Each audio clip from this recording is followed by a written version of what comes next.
Leos, welcome to your weekly Sidereal Astrology forecast for March 14th through the 20th of 2016. I'm Athen, and this is for Sidereal. If you're new to the channel, be sure to check out the link down below because the signs are different.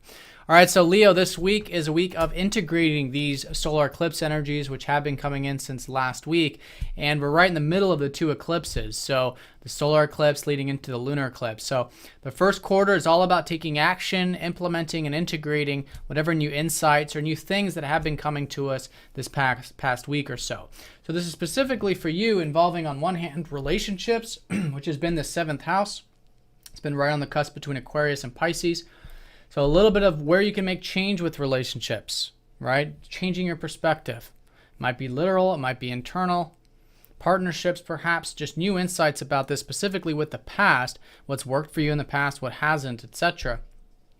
in that area, as well as the deeper side of life. You know, all this Pisces energy right now, actually, with your ruler in this 8th house at the moment, there's a lot being illuminated about the deep truth of life. And this is the deep truth of yourself, deep truth of perhaps those relationships and one-to-one connections. But all in all, just seeing what the truth is, and that is just happening. It just happens very naturally with the sun. So that's been a big part of this too, where you can change your life so that there is deeper connection. So there is deeper bonds, there is transparency.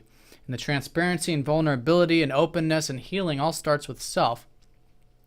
And then it's through that it naturally transpires in the external environment, whether it's through relationships or whatnot.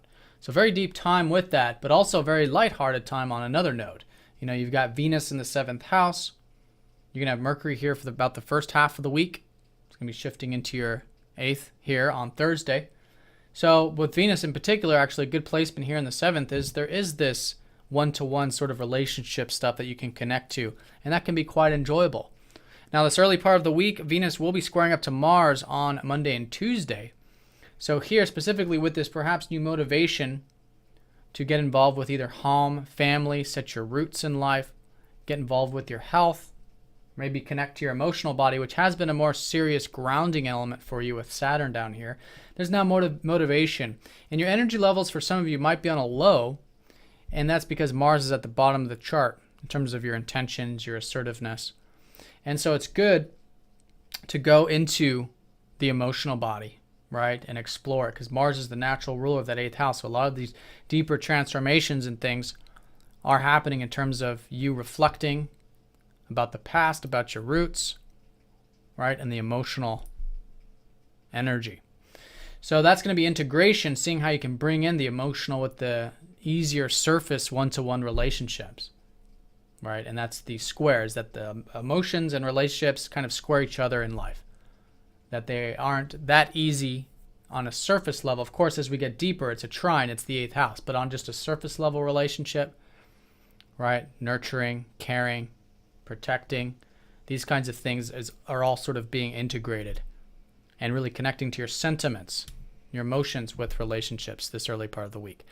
Now, Mercury is going to be opposing up to Jupiter, who's in your first house, which is this whole new life path shifting for you guys to assert yourself, pursue your goals in life, which you're still learning a bit about. Your identity is going through probably a sort of rehashing at the moment as well.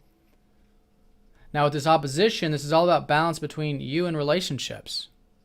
Okay, and with, you know, Mercury, Jupiter, there could be sometimes optimism about it on either side.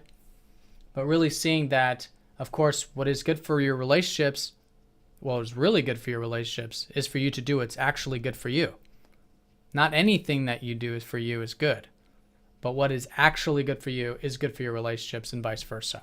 So this is the balancing point, and really seeing them both as necessary and doing your best to balance that this week, although I don't think it's going to be a challenge to balance it. But if you do feel an extreme, maybe specifically with optimism about what you're capable of, about who you are, just remember the relationships in your life.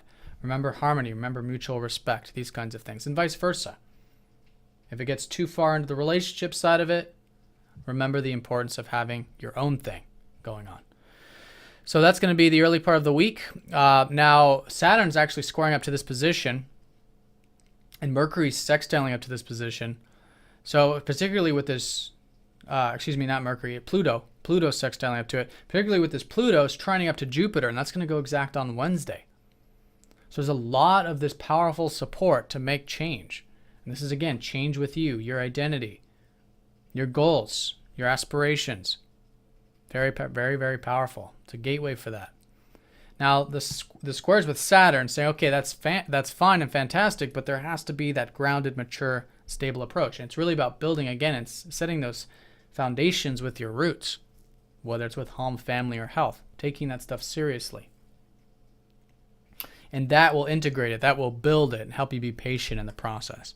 Now, on Thursday, Mercury does go over the South Node and Chiron. So with this, there is this healing taking place with the mind and the outlook, maybe even with your financial, material abundance or perspective on those, really examining them, seeing what can be changed with your perspective on that, or quite literally. Maybe change with your perspective on friends or groups or your community as well this week. Good things to reflect on, good things to change. Maybe some healing with those matters also. And that's going to herald this new shift with Mercury going into the 8th, into the weekend, suggesting that you can really connect to those things. You can connect to the material enjoyments in a deeper sense. You can connect to your friends or community things in a deeper sense. Now the weekend tops off with Venus going over Neptune in that 7th house. This could be quite romantic for some of you, but maybe for some of you as well, just having a more spiritual connection to your relationships. You know, Neptune and Venus getting together is quite dreamy, but it can also be very sensitive. And so the compassion can be strong, sensitivity, connections can be good. If you're feeling a bit of uncertainty about the career stuff, maybe the communication stuff over the weekend, it's all about having faith and trust about these things. And also about relationships, having faith and trust, allowing life to guide you where you need to be guided. And that's been a big theme for you involving relationships with Neptune in your 7th house. All right, Leo, so have a great week. Thanks for watching, and I'll see you all next week.